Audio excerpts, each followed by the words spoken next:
sur ma page Facebook Rémi Ngonon officiel à tous ceux qui sont des combattants des fourmis magnants. Je vous adresse le bonsoir et particulièrement, je vais m'excuser comme vous pouvez l'imaginer, avec le confinement, enfin, avec l'état d'urgence, le couvre-feu. Actuellement, c'est très difficile de regagner les domiciles, d'autant plus qu'il y a les bouchons. Tout un chacun doit être chez lui avant 21 h et ça fait de telle sorte que ça roule vraiment, par raison pour laquelle je viens commencer cette intervention avec quelques minutes de retard. Ceci étant, pour l'avant-goût des dossiers noirs du samedi soir, nous sommes, bien sûr, comme d'habitude, appelés à toujours commencer par des mauvaises nouvelles, puisque l'Afrique noire est finalement devenue le continent presque des ténèbres, où rarement on voit de la lumière. On reste dans le tunnel et surtout, lorsque les élections présidentielles arrivent, on ramasse des morts comme des mangues. En Guinée, nous allons d'abord commencer par ouvrir un peu notre dossier par là-bas en adressant nos condoléances les plus attristées aux familles déjà endeuillées. À peine l'élection terminée, le vieux Alpha Condé, décidé à rester au pouvoir, a donc envoyé ses forces de sécurité aller séquestrer l'opposant numéro 1, Cellou Diallo, qui selon lui, parce qu'il a eu à s'autoproclamer au regard de quelques résultats ou alors de ce que lui, il pouvait avoir comme information des bureaux de vote, cela lui a causé pratiquement d'être jugé par avance et d'être déjà condamné. Condamné par Alpha Condé, qui n'a pas respecté la constitution que lui-même, il a remasterisée et taillée à sa propre guise. Et les manifestations qui s'en sont suivies sont durement réprimées. Les images que j'ai eues de la Guinée m'ont fait avoir honte, encore du continent africain. Je me disais, lorsque certaines personnes peuvent arriver au pouvoir et à une telle cruauté, je me demande si ces gens regardent souvent ces images. S'ils ont des enfants, s'ils ont des cœurs,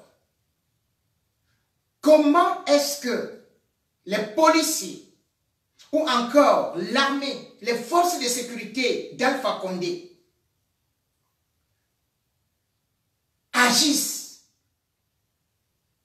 aussi méchamment, avec même des bébés de 2-3 ans qui sont assassinés? Comment arrive-t-on à tuer des jeunes qui en tuent pour tout, certains bras ballants, d'autres n'ont que des projectiles? Comment peut-on justifier que la Guinée d'Alpha Condé, depuis qu'il est arrivé au pouvoir, on compte des centaines de morts?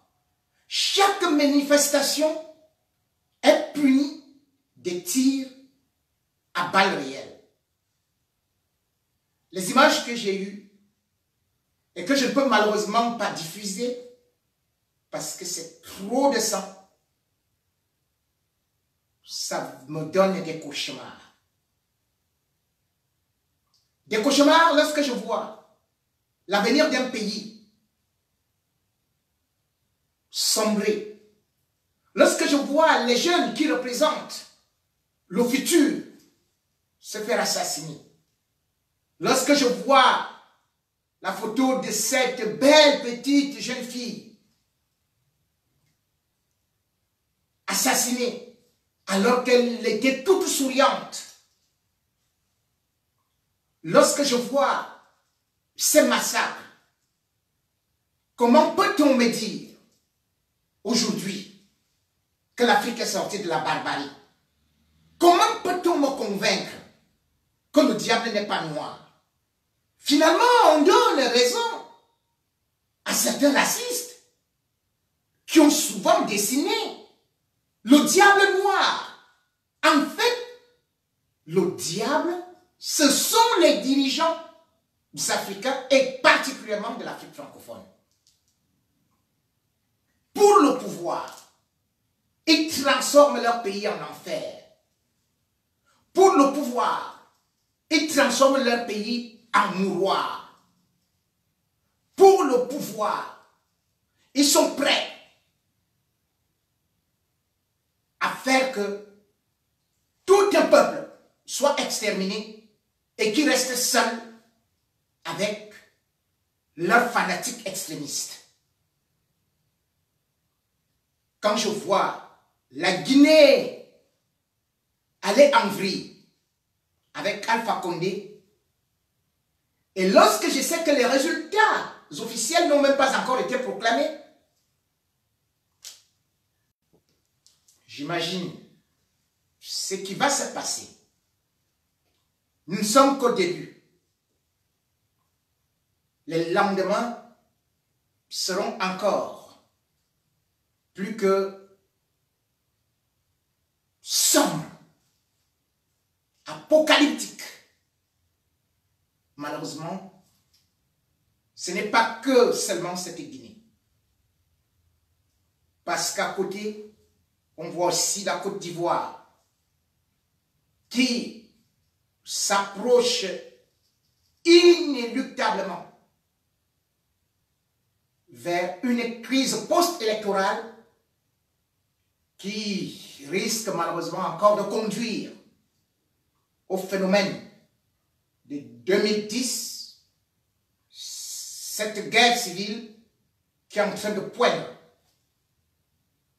On voit aujourd'hui les tensions et toutes les régions en ébullition. On voit les signes de l'enfer avec des véhicules qui sont incendiés dans tous les carrefours. On voit les signes de l'enfer lorsqu'on voit à Finguessan sa maison partir en flammes. On voit, on perçoit le bout, l'entrée de l'enfer. Lorsqu'aujourd'hui, on voit comment les routes sont parfois barricadées et que ce que l'opposition a lancé, la désobéissance civile, est en train de tourner en affrontement interethnique. Nous y voilà. L'Afrique, toujours des frères qui s'entretuent. Allogènes contre autochtones. Ce qui se passe aujourd'hui en Côte d'Ivoire, lorsqu'on arrive dans la région des Grands Ponts et qu'on voit ce que on appelle les autochtones, les Adjoukrou, contre les allogènes, les Djoula, depuis samedi dernier, ce sont les machettes qui sèment la loi.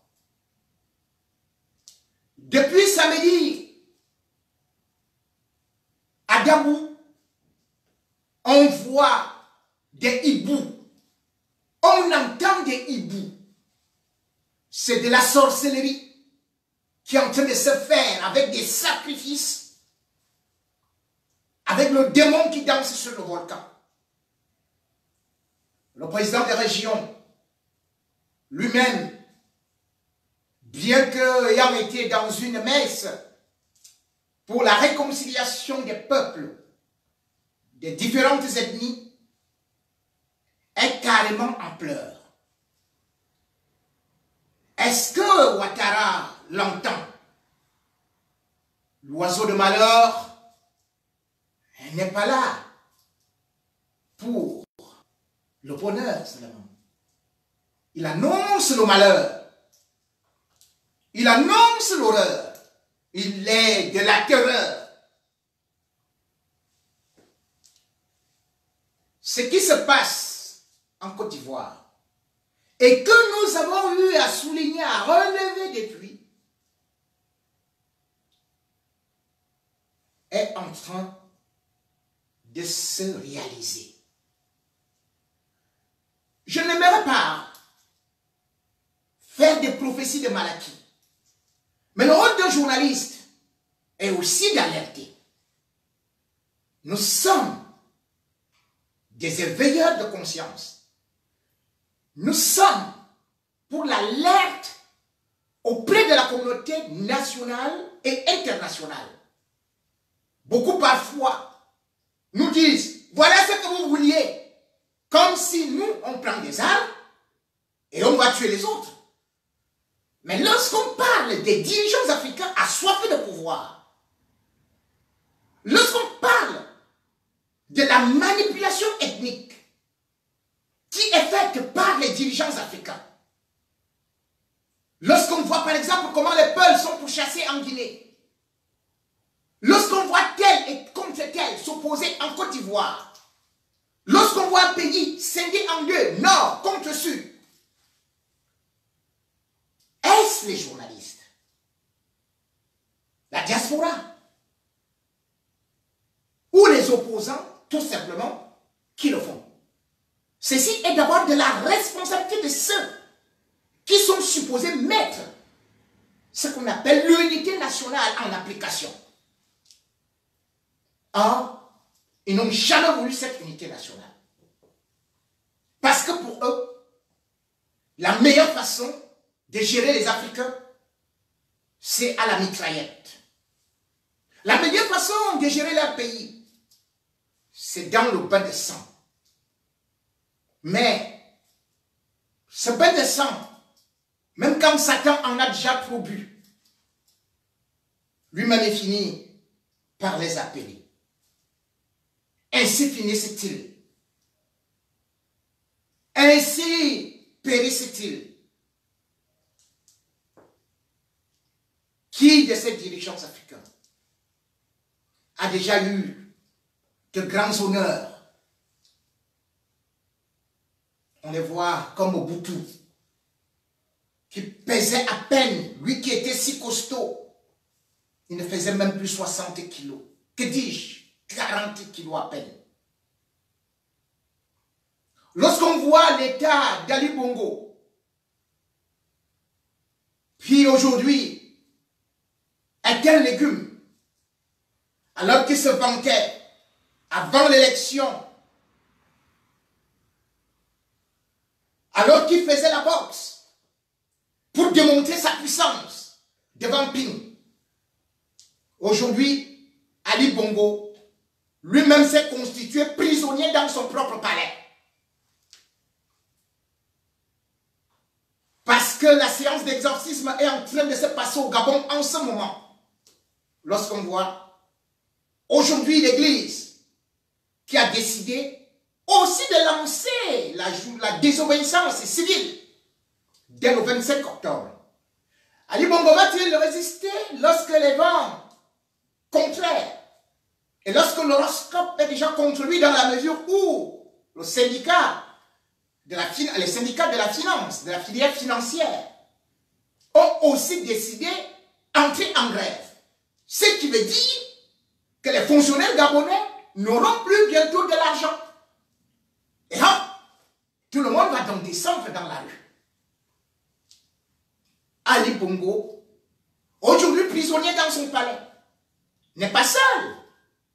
Puisque vous savez que Alpha Condé, lui aussi s'est constitué prisonnier. Ali Bongo Qu'est-ce qu'il a fait? Il a emprisonné Jean Ping. Mais depuis qu'il a emprisonné Jean Ping, est-il en liberté? Ces dirigeants, aujourd'hui, qui ont trouvé la seule formule de museler l'opposition, la formule de la séquestration, la formule de la privation des droits et des libertés, sont en train de tomber dans leur propre piège. Tous prisonniers. Alassane Ouattara, prisonnier. Alpha Condé, prisonnier. Et d'ailleurs, exactement comme la brigade anti-Sardinat, la diaspora guinéenne a aussi décidé de manifester et certainement Alpha Condé ne pourra plus se déplacer comme Biya, prisonnier. Alpha Condé est allé dans les bureaux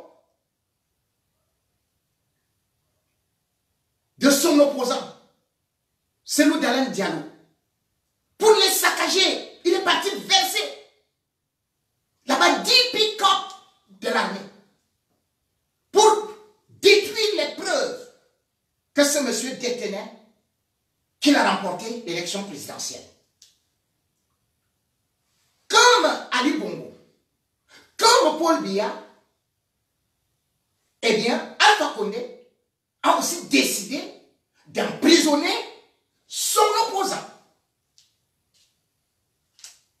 Mais sauf que tous ceux qui ont emprisonné ces opposants sont eux-mêmes condamnés à perpétuité jusqu'à ce qu'ils vont tomber. Le mois d'octobre risque d'être le début du printemps de l'Afrique francophone. Le mois d'octobre aussi risque d'être le mois des révolutions. Révolution dans la mesure où les populations commencent à sortir de leur léthargie, à ne plus avoir peur de la tyrannie, à pouvoir affronter les forces de sécurité ou alors à les défier.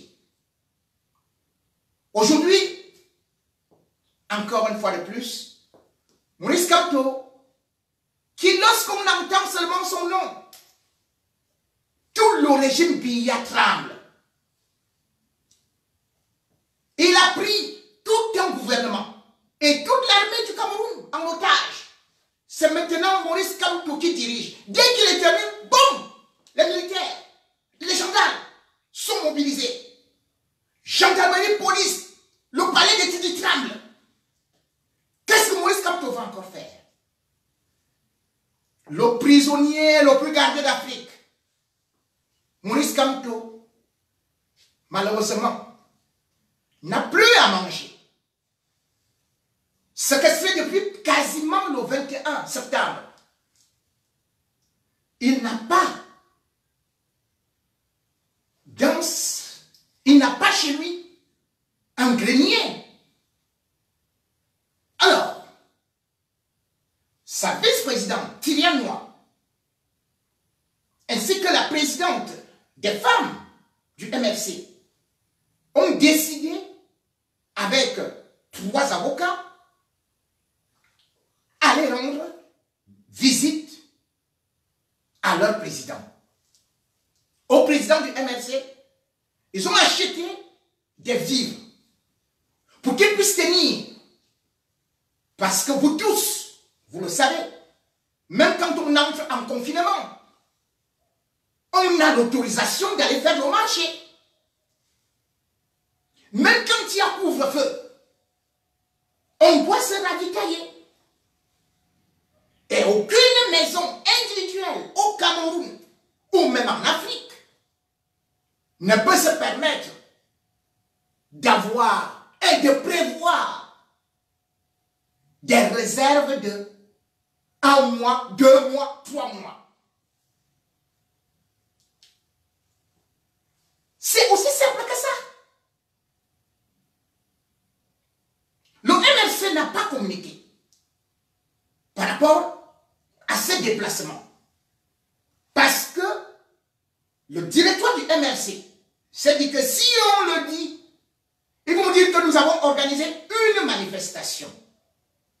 Si on le dit, les gens peuvent se mobiliser. Ils ont fait cela dans la plus grande discrétion. Sauf qu'ayant appris tout simplement même cette intention, que Thierry Noir, la vice-présidente, avec quelques membres du directoire, allait se déplacer, le régime de Yaoundé a encerclé encore Santa Barbara, cadenassé tout, versé l'armée, béret rouge partout, police tranquille, Corbeau appelle Renard, Renard appelle Épervier, Épervier appelle Hirondelle, Hirondelle appelle Lyon. Mais c'est pas possible. Pour Maurice Kamto, mais ces gens ont dit, Maurice Kamto n'était rien. Que le MRC c'est un petit parti. Mais vous tremblez pour un petit parti. Vous avez peur d'un petit parti. Du petit Kamto là, vous avez l'encerclé et vous... C'est hallucinant. Vous montrez donc au monde entier que Maurice Kamto, en fait, est celui qui avait gagné l'élection et qu'il a une popularité. S'il n'avait pas cette popularité, le régime de Yaoundé allait laisser qu'il sorte. Le régime de Yaoundé allait laisser qu'il manifeste. Parce qu'ils savent que sur place, il allait démontrer son impopularité. Puisque les gens n'allaient pas le suivre. Le fait de ne donc pas laisser Maurice Kamto marcher est une preuve par 4 que Maurice Kamto bat Paul Biya à plateau couture et que Paul Biya n'utilise que la force. Enfin, le régime Biya, parce que j'évite de parler actuellement de Paul Biya dans la mesure où, dans les dossiers noirs du samedi soir, ce qui se passe actuellement à Ekudi devrait encore être sculpté précieusement. Où Paul Biya, aujourd'hui, ce qu'il en reste, est en état de séquestration. Les dossiers noirs du samedi soir, ils reviendront donc par rapport au fait qu'aujourd'hui, Maurice Kamto, dont ils ont peur, qu'il sorte et que ils revendiquent encore ce qu'on appelle la vacance du pouvoir, ils sont donc en train de s'agiter et eux-mêmes ne parviennent plus à se coordonner. Même filmer est interdit. On ne filme pas chez Maurice Kamto. Un des avocats qui faisait partie du collectif a voulu tenter, on a failli casser son bras. Et on a voulu même confisquer son portable. Vous avez certainement aussi vu des images d'hier et avant-hier d'un avocat qui avait été fouillé, palpé comme un vulgaire bandit. Alors qu'il partait rendre visite à son client. Aujourd'hui, Maurice Kamto n'a donc pas eu droit aux vivres qui ont été apportés, à la nourriture qui a été apportée par Thierry Noir et le directoire du MRC. Comment va-t-il vivre? Que va-t-il manger? Ceux qui sont chargés de la sécurité lui ont chassé ces personnalités.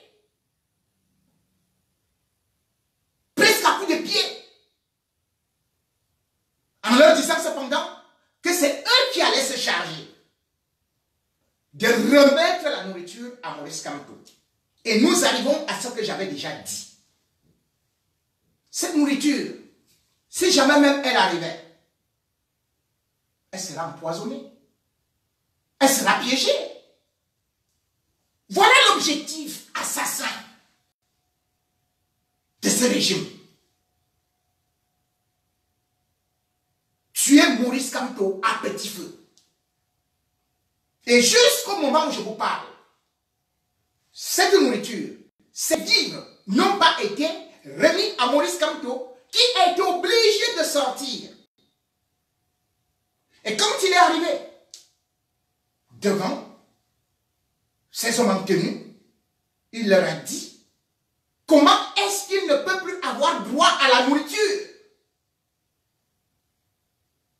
Donc, même cette nourriture, on n'a pas remis à Kamto. L'armée camerounaise, la police camerounaise, a-t-elle le droit de confisquer, de voler la nourriture destinée à un homme politique? Après avoir volé l'Oric Orca, voilà les livres de Maurice Kamto, que notre belle armée, que notre belle gendarmerie, que notre belle police vole en Mondovision. Où est la nourriture de Maurice Kamto? Vous n'avez pas honte, vous les totos là? Comment vous pouvez confisquer la nourriture? La nourriture, c'est devenu une arme?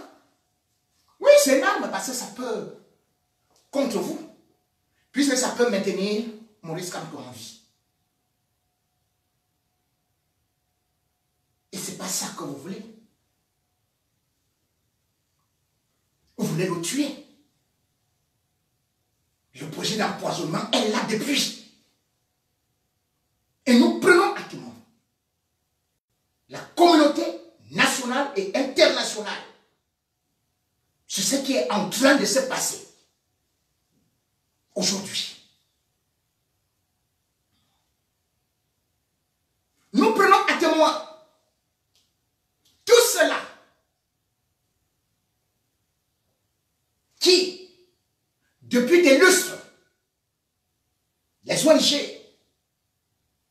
dénoncent le régime liberticide des Biya. L'absence de justice. Est-ce cela la démocratie? Aujourd'hui, une fois de plus, on a vu que la justice camerounaise attend des ordres de partout et surtout du palais. Aujourd'hui, devait avoir lieu la procédure d'habeas corpus pour demander la libération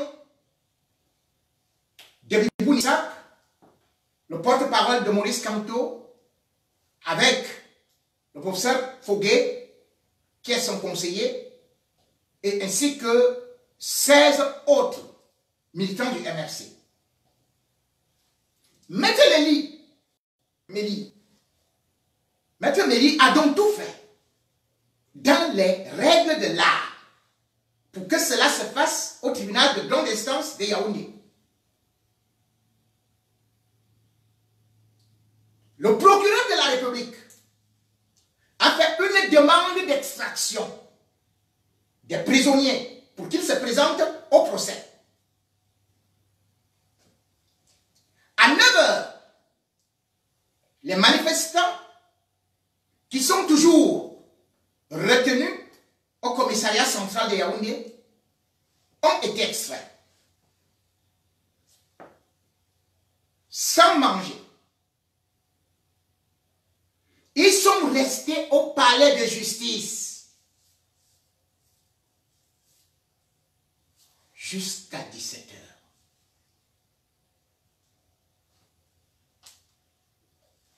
Pour finalement entendre comment est-ce que l'affaire est renvoyée au 29 octobre prochain. Et puis, Bibou Nissak, le professeur Foguet, n'ont même pas été extraits de leur cellule. Ça veut donc dire quoi? On ne peut pas juger quelqu'un s'il n'est pas extrait. Le procureur ordonne et les colonels du CED refusent. Voilà donc la justice camerounaise. Je vous donnerai le nom de ces colonels et de tous ceux qui font tous ces ailes-là. Parce qu'il faudrait noter chaque nom. Je vous les livrerai samedi à 18 h à Paris, 17 h au Cameroun, dans mon Facebook Live, des dossiers noirs du samedi soir et aussi sur ma chaîne YouTube. Bibou Nissak n'a pas marché. Tout comme le professeur Fobé d'ailleurs. Et même s'il avait marché, est-il interdit de marcher? Et même alors si on doit le juger, pourquoi ne le présente-t-on pas donc devant un juge depuis le 22? Le pire, c'est qu'on le torture dans sa cellule.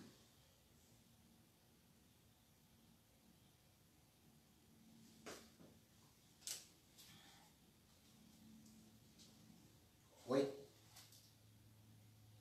Vendredi encore.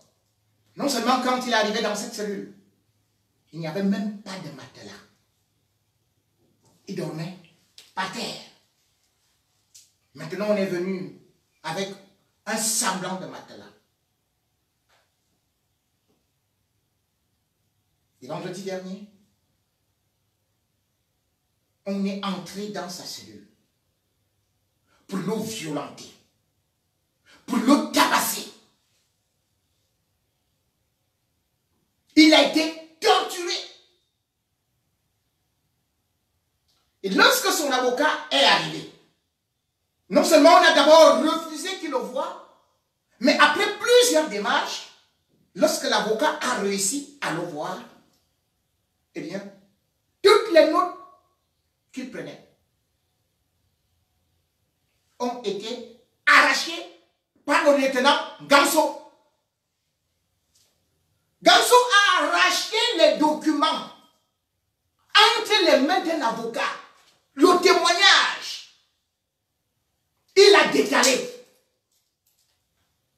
Et d'ailleurs, le barreau des avocats a formulé une protestation auprès du procureur. Oh, bah, mais tout ça, puisqu'on s'en fout de la justice, puisque la justice est sous la botte du pouvoir, Bibou Nissak donc est maltraité. La mort cède. Je dis bien que c'est un civil, hein? Mais il se retrouve entre les mains des militaires, des gendarmes. Alors qu'il avait été conduit d'abord à la police. Maintenant, il n'a pas droit au jugement. Donc, au Cameroun, on vous arrête et on vous met en prison. Point final. On ne passe même plus par la justice comme il faisait semblant. Ils décident tout ce qu'ils veulent. Ils font ce qu'ils veulent. Puisqu'ils savent que nous avons un peuple qui n'agit jamais, qui ne réagit pas. Tout le monde dit, ça ne me concerne pas. Ou tout au moins, certains disent, ah, ils ont cherché. Ils ont cherché, ils ont trouvé. Voilà le peuple camerounais. Certains Camerounais qui entraînent cette peur, cette inaction, cette apologie du crime, cette apologie de la torture, cette apologie de l'injustice. Et ceux-mêmes qui représentent quelque chose, eux aussi se taisent. Et même quand ils veulent faire une sortie, ils regardent à gauche, ils regardent à droite, de façon opportuniste, ils jettent un pavé dans la mare, comme Bendeka. Bendeka, donc artiste. Aujourd'hui, je vois son post ou bien son tweet est partagé partout comme un héros. Parce que, ayant vu comment est-ce que les artistes nigérians, donc en tête de la vidéo, se mettent pour protester et demander même le départ du président Muhammadu Buhari par rapport aux violences policières. On a vu Davido à Londres, au milieu des marches. On le voit multiplier les sorties. Wizkid, même chose. Tous les grands artistes nigériens sont vendus contre le régime nigérian pour un seul assassinat. Un seul petit assassinat. Les artistes sont mis debout. Aujourd'hui, Bendeka qui poste que la guerre anglophone profite à certains. Mais il le découvre aujourd'hui. Mais non. Il ne faut pas aller dans le populisme. Parce que cette guerre, c'est depuis 2016. Cette guerre, c'est plus de 12 000 morts. Cette guerre, c'est des enfants qui sont assassinés. Et bien avant cela, comment est-ce que les artistes camerounais, qui souvent me disent que calme-toi chercher, ou bien certains leaders d'opinion, ou ceux de l'opposition, n'ont jamais marché lorsque l'armée camerounaise a abattu 2 femmes avec 2 enfants au dos? Ils vont aussi dire que ces femmes-là ont cherché. Tous les anglophones ont cherché. Ils les appellent les Amazoniens. C'est aujourd'hui qu'ils viennent de découvrir Bendeka. 35 ans de musique. 25 albums. Combien de titres engagés? Je cherche. Quand j'écoute, j'entends tout simplement amour à sens unique. Tout c'est amour. Alors, mais oui, chantez l'amour. Mais à une certaine période, lorsque vous voyez un tel désamour dans un pays, mais engagez-vous. Criez votre mal, votre colère. Qu'est-ce que Richard Bona n'a pas fait depuis? Valsero n'est-il pas allé en prison? Ne s'est-il pas sacrifié? Mais les artistes camerounais, d'autres vont te faire des lettres pour dire non, quand on veut parler là pour les Camerounais, vraiment, ils vous abandonnent. Mais attendez! C'est vous qui avez abandonné le peuple camerounais. C'est vous qui avez ramené la musique du Cameroun uniquement dans les translations rectilignes et les affaires, les textes de coucherie. C'est vous qui êtes indifférent. Est-ce que la période de Mbanga attendait que les artistes nigérians défilent d'abord avant de venir faire un petit tweet? La période de Mbanga, oui, c'est sacrifié. Lorsque Paul Biya en 2007 décide, eh bien, d'enlever le verrou de la Constitution pour se représenter à vitam aeternam, la période de Mbanga s'est élevée. La période de Mbanga a été à la tête des grandes manifestations. Et c'est d'ailleurs pour ça qu'il a été arrêté en avril 2008. Et plus précisément le 8. Le lendemain, après l'arrestation de la Piro, Paul Biya faisait passer justement le viol de la Constitution à l'Assemblée. La Piro a fait 3 ans de prison. Dingaman. Il est ressorti de là. Et même quand il partait aux États-Unis en 2012, un policier est venu tirer devant sa maison. Mais avait-il peur? Comme je vous le vois aujourd'hui. Et il n'a pas seulement attendu 2008 pour le faire. Même en 91, on a vu la pilote de Mbanga s'élever. Lorsque Plus Ndiaye, Célestin, Monga, deux journalistes du Messager ont été arrêtés. Il a organisé des manifestations, c'est lui-même qui distribuait les tracts. C'est à partir de sa pression que finalement, ces deux journalistes, alors que lui n'est pas journaliste, lui n'était pas journaliste. Il n'était qu'un artiste. Mais il a profité de sa célébrité pour descendre dans la rue, sensibiliser. Et il a réussi à faire libérer Plus Ndiaye. Et Célestin Djamène. Célestin Monga. Pardon, quand je prononce le nom de Djamène là, cela veut dire que je suis, oh là là là là là là là, quelle malédiction.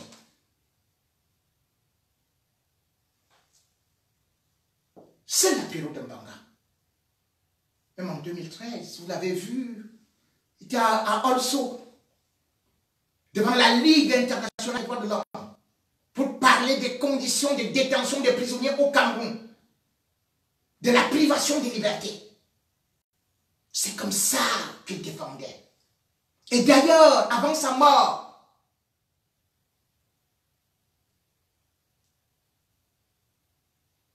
il était convié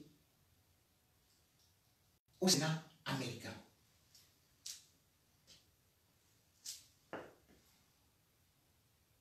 C'est la Piro. Aujourd'hui, c'est lui, son esprit qui nous manque.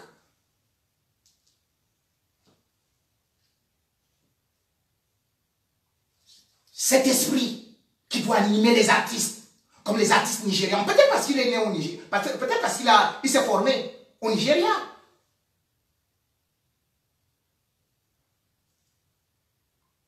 Peut-être c'est cette culture qui manque à nos artistes. Le mois d'octobre, pourtant, devrait vous inspirer. C'est un mois de la liberté. Et c'est même aussi un mois qui a marqué l'histoire de l'Afrique, avec l'un des artistes qui a beaucoup chanté contre l'apartheid, Lucky Dubé. Son mois d'octobre, lui aussi, il avait été assassiné. C'est le mois de liberté, comme je vous ai dit. Même Thomas Sankara, c'était en octobre.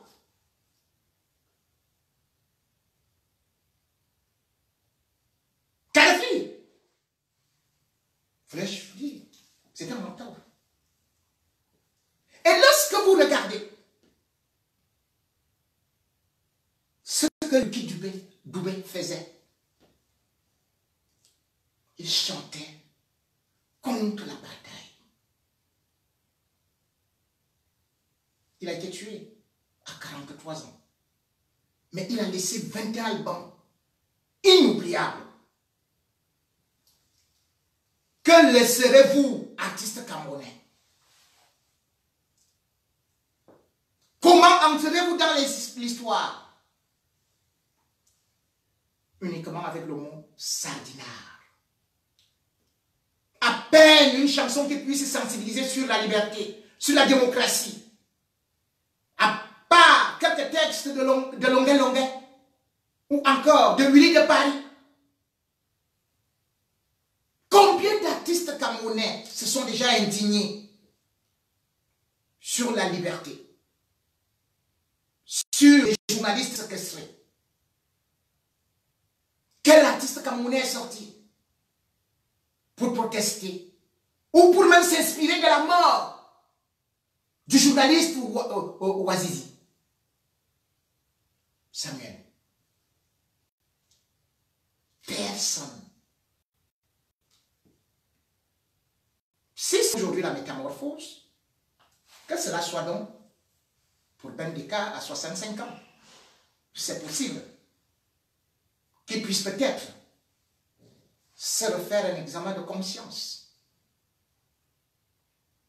Qu'il puisse peut-être allumer cette flamme en disant à ses compatriotes, à ses collègues, que les gars, on a foiré. Nous sommes des peureux. Nous tous, nous sommes des prisonniers. Oui, Bendeka se rappelle certainement de cette chanson qui d'ailleurs a fait sensation dans le monde. Prisonnier. C'est un titre chanté par Lucky Dubé en 1989. Avant de chanter plus tard House of Exile, qui était la maison de l'exil, sortie en 1991. Vous êtes des prisonniers, artistes camerounais, artistes francophones, en général, à part quelques exceptions. Vous êtes des prisonniers, peuple camerounais, peuple francophone qui refusait les manifestations. Vous êtes des prisonniers parce que vous avez renié votre liberté.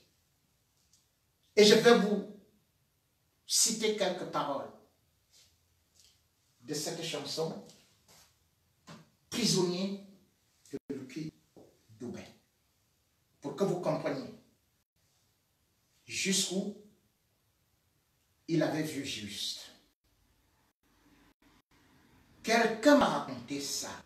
C'est traduit d'anglais parce que il chantait en afrikaans, en anglais, et bien sûr aussi, c'est quelqu'un qui chantait dans 4 langues.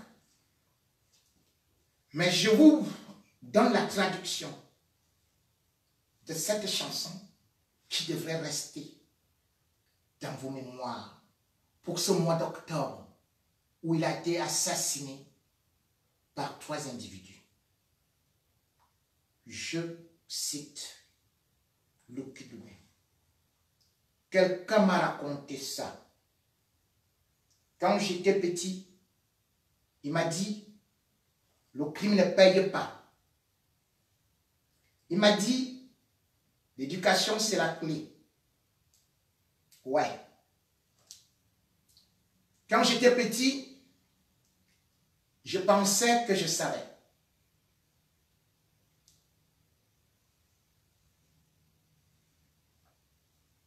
Ouais, mec.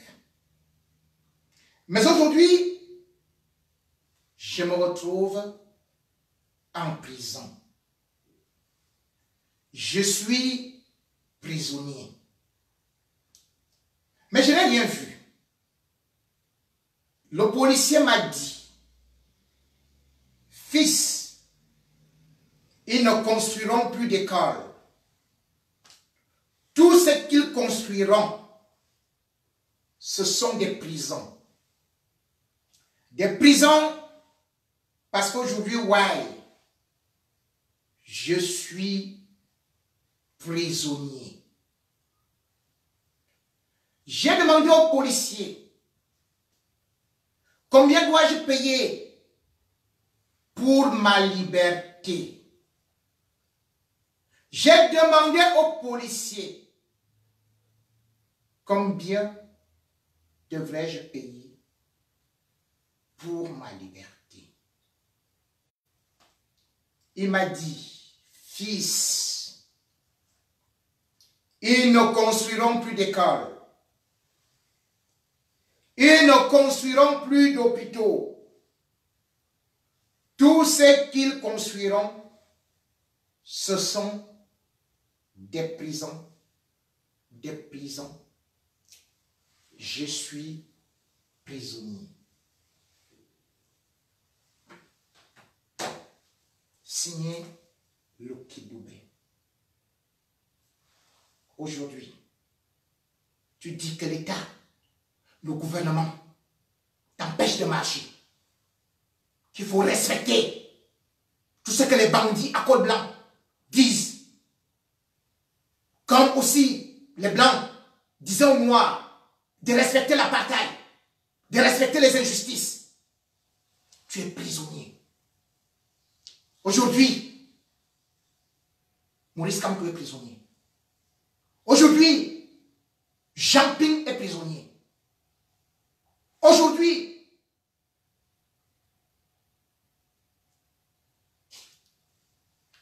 Cellou Dalein Diallo est prisonnier.